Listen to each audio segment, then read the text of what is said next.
দেখো বন্ধুরা, তোমাদের জন্য আজকে আরেকটা নতুন রেসিপি নিয়ে আসলাম। দেখো, তোমাদের জন্য বেগুনের ভর্তা নিয়ে আসছি। দুপুরবেলা গরম ভাতের সাথে খেতে হেভি লাগে। তোমরা ওইভাবে বাড়িতে বানিয়ে খেতে পারো। ভালো লাগলে লাইক কমেন্ট শেয়ার করবা।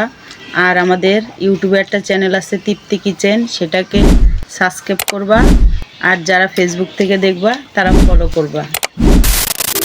প্রথমে প্যানে তেল দিয়ে শুকনো লঙ্কাগুলোকে ভালো করে ভেজে তুলে নিতে হবে। তারপরে পেঁয়াজ কুচিগুলোকেও ভালো করে ভেজে তুলে নিতে হবে। তারপরে এর বেগুনগুলোকেও সুন্দর করে ভেজে তুলে নিতে হবে। তারপর টমেটোগুলোকেও ভালো করে ভেজে তুলে নিয়ে লঙ্কাটাকে মেখে লবণ দিয়ে সবগুলোকে একসঙ্গে মাখাতে হবে।